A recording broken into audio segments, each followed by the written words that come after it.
Hello everyone, আজকের এই ভিডিওতে আমরা স্প্রিংয়ে যে ফোর্সটা রিস্টোর হয় আমরা অলরেডি সেগুলো আন্দাজ নিয়েছি একটা।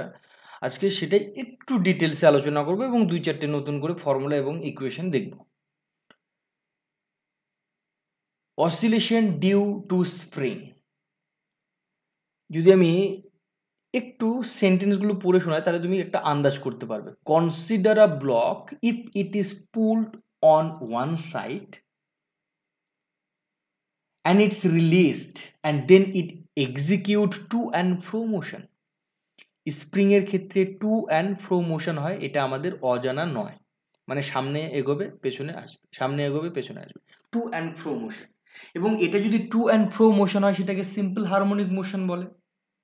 এবং টু অ্যান্ড ফ্রো মোশনটা যে হয় সেটা কোন পজিশনের রেসপেক্টে? নিশ্চয়ই মিন পজিশনের রেসপেক্টে। আমি যেখানে ডায়াগ্রামটা তোমাকে শো করেছি এখানে তুমি পরিষ্কার মিন পজিশন বুঝতে পারছো। এই যে ডট ডট লাইন দেওয়া আছে এটাই তো মিন পজিশন, তাই তো? এই যে ডট ডট যে লাইনটা দেওয়া আছে আমি সেখানে লিখে তোমাকে দেখিয়ে দিচ্ছি, এইটাই তো তোমার মিন পজিশন। এই মিন পজিশন থেকে কিছুটা আগিয়ে যাচ্ছে আবার কিছুটা পিছিয়েও আসছে, এবং ফলে ফোর্সটা অপোজিট ডাইরেকশনে কাজ করবে, তাই তো? আমরা তাই তো পড়েছি, কারণ প্রত্যেকটা বস্তু তার নিজের অবস্থায় ফিরে আসার চেষ্টা করে। তাহলে মিন পজিশন থেকে যখন স্প্রিংটা একটা অবজেক্টকে সামনের দিকে ঠেলে দিচ্ছে তখন ফোর্সটা কিন্তু তার অপোজিট সাইডে কাজ করে তাকে মিন পজিশন আনার চেষ্টা করছে। আবার দেখো, তুমি যদি এই থার্ড নাম্বার ডায়াগ্রামটা দেখো, প্রত্যেকটা ডায়াগ্রাম সম্বন্ধে কিন্তু আমাদের একটা বেসিক আইডিয়া রয়েছে। আমাদের যে এই যে সেকেন্ড ডায়াগ্রামটা এটা হচ্ছে তোমার মেন পজিশন। একবার এক নাম্বারটা এগিয়ে গেছে, আবার তিন নাম্বারটা তোমার পিছিয়ে এসছে। এই ধরনের ফোর্সের মানে এই ধরনের যে যখন মোশন হয়, এই ধরনের যে হারমোনিক মোশন হয় তখন একটা ফোর্স কাজ করে, আর সেই ফোর্সটাকে আমরা কি বলি? Restoring force. আমরা ইকুয়েশনটা সম্বন্ধে অবগত যে F is equals to minus K X. Yes or no? আমরা কিন্তু এই ফর্মুলাটার সঙ্গে অবগত যে F is equals to minus K X. F is equals to minus K X. এইখানে কেটাকে কি বলা হচ্ছে? স্প্রিং কনস্ট্যান্ট বা ফোর্স কনস্ট্যান্ট। আমাদের সিলেবাস অনুসারে ফোর্স কনস্ট্যান্ট। বোঝা গেল আমি কি বলতে চাইলাম? এইবারে এই যে আমি একটা ফর্মুলা পেলাম, মানে এটা তো আমাদের জানা ছিল আগে যে F of x equals to minus K x হয়। এখানে কেটা কি? স্প্রিং কনস্ট্যান্ট অথবা ফোর্স কনস্ট্যান্ট। দেখো এই যে ফর্মুলাটা আমরা জানলাম যে F of x equals to minus K x, এর রেসপেক্ট আমরা একটা রিলেশন তোমার হচ্ছে জেনারেট করতে পারি। কি ধরনের রিলেশন? দেখো আমরা এখনই জানলাম যে আমাদের স্প্রিংয়ে যে ফোর্সটা জেনারেট হয় সেটা হচ্ছে F is equals to minus K x. কেটা কি বলো? স্প্রিং কনস্ট্যান্ট অথবা ফোর্স কনস্ট্যান্ট। এক্সটা কি বলো? ডিসপ্লেসমেন্ট। এফটা হচ্ছে তোমার ফোর্স। এটা আমরা জানি বা জানলাম এখন। এবার দেখো আমরা কিন্তু অলরেডি একটা ফর্মুলা শিখেছিলাম, হয়তো তোমাদের মনে আছে কিনা, এক্সিলারেশনের যে ফর্মুলাটা ছিল যে a is equals to minus omega square x. এজন্য এবার দেখো এই দুটো রিলেশনকে আমি ইউজ করব, এবং এই দুটো রিলেশনকে ইউজ করে আমি একটা নতুন ফর্ম তৈরি করব, যে ফর্মটা থেকে কিন্তু এমসিকিউ কোশ্চেন আসে। আমি দেখেছি এমসিকিউর কোশ্চেন তৈরি হয়েছে এক্স্যাক্টলি এই ফর্মটা থেকেই তৈরি হয়েছে। কি সেই ফর্ম? দেখো আমরা কি জানি, ফোর্স ইজ ইকুয়ালস টু, হয়তো তোমাদের মনে আছে, মাস ইনটু এক্সেলারেশন। আমরা পড়েছিলাম যে force equals to mass into acceleration. আমরা মোশনে পড়েছিলাম 1D মোশনে যে force equals to mass into acceleration. তাহলে দেখো তো আমি এখানে লিখতে পারি না, এটাকে ইমপ্লাইজ করে কি লিখতে পারবো? যে M A is equals to minus K x.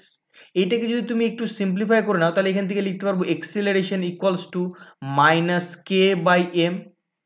X এমটা কি বলো? মাস, তাই না? তাহলে আমি এখান থেকে দেখো এইটাকে আমি ইকুয়েশন নাম্বার 1 নাম দিচ্ছি, এটাকে আমি ইকুয়েশন নাম্বার 2 দিচ্ছি। তাহলে দেখো তো ফ্রম ইকুয়েশন 2 অ্যান্ড 1 তুমি কি লিখতে পারবে? ফ্রম ইকুয়েশন 1 অ্যান্ড 2 তুমি একটু দেখো দুটোকে কম্পেয়ার করা যাবে না? ভালো করে খেয়াল করো, দুটোকে কম্পেয়ার করলে আমি লিখতে পারবো যে minus K by M is equals to, আমি লিখতে পারবো মাইনাস ওমেগা স্কোয়ার। লিখতে পারবো কিনা বলো? তাহলে আমি এখানে লিখে দিচ্ছি, দেখো minus K by M is equals to minus omega square. এখান থেকে যদি আমি সিম্পলিফাই করি আলটিমেটলি আমি যেটা পেয়ে যাব যে omega square equals to K by M. এবং এখান থেকে আমি যদি ওমেগার ভ্যালু বের করতে চাই তাহলে under root K by M. এখানে কি বলতো, ওমেগাটা অ্যাঙ্গুলার ফ্রিকোয়েন্সি, কেটা হচ্ছে স্প্রিং কনস্ট্যান্ট বা ফোর্স কনস্ট্যান্ট, এমটা হচ্ছে তোমার মাস, তাই তো? আমি তাও এখানে একটু মেনশন করে দিচ্ছি, ওমেগাটা হচ্ছে তোমার অ্যাঙ্গুলার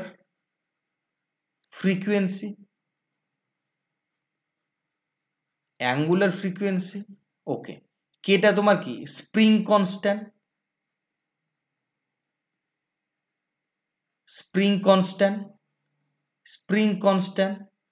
অথবা ফোর্স কনস্ট্যান্ট, ফোর্স কনস্ট্যান্ট। এবং আমি যে এম পেলাম, এমটা কি বলতো, এমটা হচ্ছে তোমার মাস।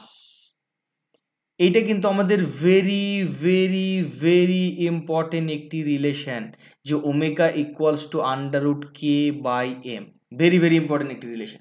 এবং এই রিলেশন থেকে আমরা টাইম পিরিয়ডটাও বের করতে পারবো। কিভাবে টাইম পিরিয়ডটা বের করবো, দেখো আরও একটা রিলেশন ডিজার্ভ করবো। দেখো আমরা শিখেছিলাম যে টি ওমেগা ইকুয়ালস টু, আমরা জেনেছিলাম যে 2 পাই বাই টি। এখান থেকে আমরা লিখতে পারি না, দেখো যে টি ইজ ইকুয়ালস টু কি লিখতে পারি আমরা, যে 2 পাই বাই ওমেগা, তাই তো? এবারে দেখো এখান থেকে আমি কি লিখতে পারবো, ওমেগার ভ্যালু আমি জানি, তাহলে 2 পাই বাই আন্ডার রুট, এটা কে বাই এম ছিল, তাহলে এটা কি হবে, এম বাই কে হবে।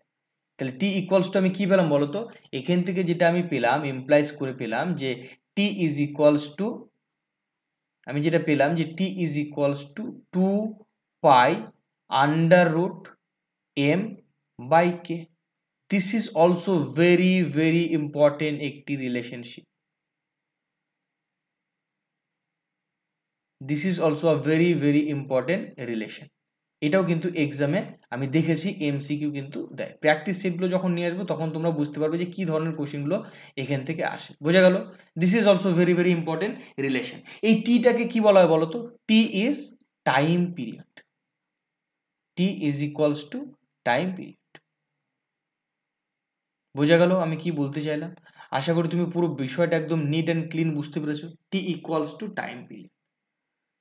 এইখান থেকে এই দুটো ফর্মুলাই আমাদের দরকার ছিল, আমি যে দুটো ফর্মুলা তোমাকে এখনই বলে দিলাম। ওকে, তাহলে এবারে চলো একটা প্রবলেম করা যাক, যে ফর্মুলাগুলো শিখলাম তার উপরে। দেখো 1 নম্বর প্রবলেমটা একটু খেয়াল করো, একটা প্রবলেম করবো আমরা।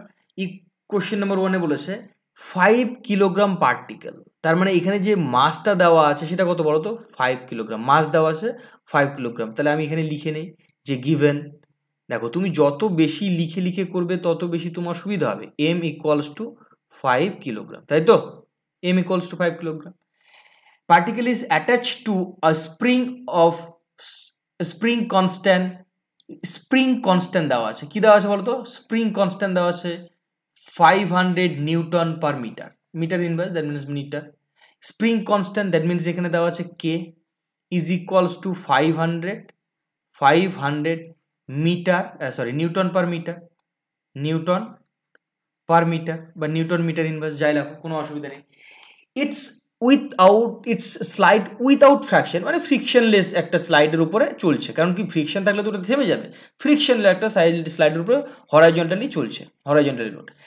The particle is displaced from its equilibrium position. Do you know equilibrium position? Equilibrium position in the sense mean position. Yes or no? mean position এর রেসপেক্টে এটা কিন্তু বলেছে যে 10 সেন্টিমিটার ডিসপ্লেসমেন্ট করছে, মানে 10 সেন্টিমিটার তোমার টেনে নিয়ে যাওয়া হলো। মানে ধরো এইখানে ধরো একটা স্প্রিং আছে, স্প্রিং এর সঙ্গে এখানে একটা পার্টিকেল লাগানো আছে। এই পার্টিকেলটাকে কি করা হলো বলতো, এইখান থেকে 10 সেন্টিমিটার নিয়ে আসা হলো, এরকম জায়গাতে নিয়ে আসা হলো। এইখান থেকে যে ডিসপ্লেসমেন্টটা হলো, ভালো করে খেয়াল করো, আমি এইখান থেকে যে ডিসপ্লেসমেন্টটা, সেখানে কিন্তু এটা বলে দেওয়া আছে 10 সেন্টিমিটার, তাই তো? আশা করি বুঝতে পারছো আমি কি বলতে চাইছি, 10 সেন্টিমিটার। তাহলে আমাদের এখানে যে দেওয়া আছে, এটা ম্যাক্সিমাম অ্যাম্পলিটিউডটা দেওয়া আছে, যে ডিসপ্লেসমেন্ট হচ্ছে মিন পজিশন রেসপেক্টে, তাহলে অ্যাম্পলিটিউড ইজ ইকুয়ালস টু দেওয়া আছে 10 সেন্টিমিটার। বা 10 সেন্টিমিটার তো রাখা যাবে না, এটাকে কি করতে হবে, মিটারে কনভার্ট করতে হবে। 0.1, কেন কি প্রত্যেকটা দেখো এসআই ইউনিটে আছে, তাই আমি এটাকে কিন্তু এসআই ইউনিটে কনভার্ট করে নিলাম। বোঝা গেল? এবারে কোশ্চেনে চলো। বলেছে first question, the period of oscillation. তাহলে অপশন ওয়ানে আমি কোশ্চেন ওয়ানে চলে আসলাম।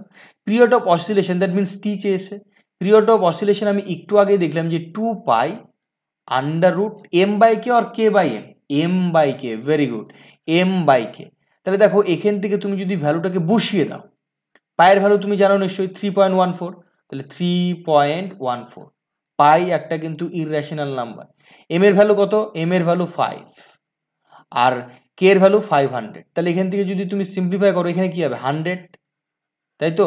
তাহলে যেটা ইমপ্লাইজ করবে এখানে 6.28 ইন্টু 1/100 এর যদি আমি স্কোয়ার রুট করি তাহলে 10 হয়ে যাবে। তাহলে এখান থেকে আমি যেটা পেয়ে যাচ্ছি, আমার যে রেজাল্টটা সেটা হচ্ছে 0.628 সেকেন্ড।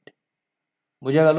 তাহলে আমি টি ইকুয়ালস টু কি পেলাম? 0.628 is the correct answer for first question. Question number 2, option B. কি বলেছে? The maximum speed. ম্যাক্সিমাম স্পিডের ইকুয়েশন আমরা জানি, maximum speed in the sense ভেলোসিটির কথা বলেছে। ম্যাক্সিমাম ভেলোসিটির যে ফর্মুলা সেটা কি আমরা জানি? ওমেগা ইন্টু এ। ওমেগা ইন্টু এ, ওমেগার ভ্যালু আমি একটু আগেই শিখেছি। ওমেগার ভ্যালু আমি একটু আগেই শিখেছি কি বলতো? Under root K by M, এজন্য K by M into A. তাহলে আবার এখানে তুমি ভ্যালু বসিয়ে দাও। আন্ডার রুট কে এর ভ্যালু কত হবে বলো? আন্ডার রুট কে এর ভ্যালু হচ্ছে তোমার 500 আর এম এর ভ্যালু কত? অনলি 5। আর এ এর ভ্যালু কত বলে দেওয়া আছে? এ এর ভ্যালু দেওয়া আছে 0.1 মিটার, তাই তো? এটাকে এটা দিয়ে কেটে দাও, এখানে 100 হবে, তাহলে 100 হবে, তাই তো? এটাকে এটা দিয়ে কেটে দিলে কি হবে? 100 হবে, তাই তো? এবার এটাকে যদি তুমি কি পেয়ে যাবে? এখানে 100 পেয়ে যাবে ইন্টু 0.1। এখান থেকে তুমি সিম্পলিফাই করলে পেয়ে যাবে 10 ইন্টু 0.1। আলটিমেটলি তুমি এটাকে সিম্পলিফাই করলে পাবে 1 metre per second. This is our velocity, maximum velocity 1 metre per second. বোঝা গেল আমি কি বলতে চাইলাম? এবার আমাদের লাস্ট আরও একটা কোশ্চেন আছে, সেটা হচ্ছে question number C. C number কি বলেছে বলতো? Maximum acceleration. ম্যাক্সিমাম এক্সিলারেশন আমরা শিখেছি এ ম্যাক্স এক্স। ম্যাক্সিমাম এক্সিলারেশনের যেটা ফর্মুলা হচ্ছে ওমেগা স্কোয়ার ইন্টু এ, এজন্য তাহলে ওমেগা স্কোয়ার মানে কি? Under root K by M তার হোল স্কোয়ার ইন্টু এ। তাহলে এখানে যদি আমি ভ্যালুটাকে বসিয়ে দিই তাহলে কি পাবো? কে বাই এম ইন্টু এ। কে এর ভ্যালু কত? কে এর ভ্যালু তুমি জানো, কে এর ভ্যালু এখানে দেওয়া আছে 500 আর এম এর ভ্যালু 5, এ এর ভ্যালু 0.1। তাহলে এইটাকে তুমি যদি সিম্পলিফাই করো তুমি যে অ্যান্সারটা পেয়ে যাবে সেটা হচ্ছে 10 metre per second, metre per second square. যেহেতু এটা এক্সিলারেশন বলেছে এজন্য মিটার পার সেকেন্ড স্কোয়ার। আশা করি বুঝতে পেরেছো। তাহলে এইটা হয়ে যাবে আমাদের কিন্তু থার্ড কোশ্চেনের অ্যান্সার। দেখো তিনটে ফর্মুলা আমরা মানে এখন যে ফর্মুলাগুলো শিখলাম সেগুলোর আমি অ্যাপ্লিকেশন করিয়ে তোমাকে দেখিয়ে দিলাম। তো এই ধরনের অনেক কোশ্চেন কিন্তু সরাসরি আমাদের এক্সামে আমরা দেখতে পারি। তাহলে আজকের ভিডিওতে আমি শুধুমাত্র স্প্রিংটাকে কভার করেছি। এরপরে যে ভিডিওটা আসবে সেটা হচ্ছে ফোর্স রিলেটেড বা এনার্জি রিলেটেড। সেই ভিডিওতে আমরা এনার্জি সম্বন্ধে জানবো। তো পরবর্তী ভিডিও আসা পর্যন্ত তোমরা দেখতে থাকো এবং শিখতে থাকো। Thank you, take care.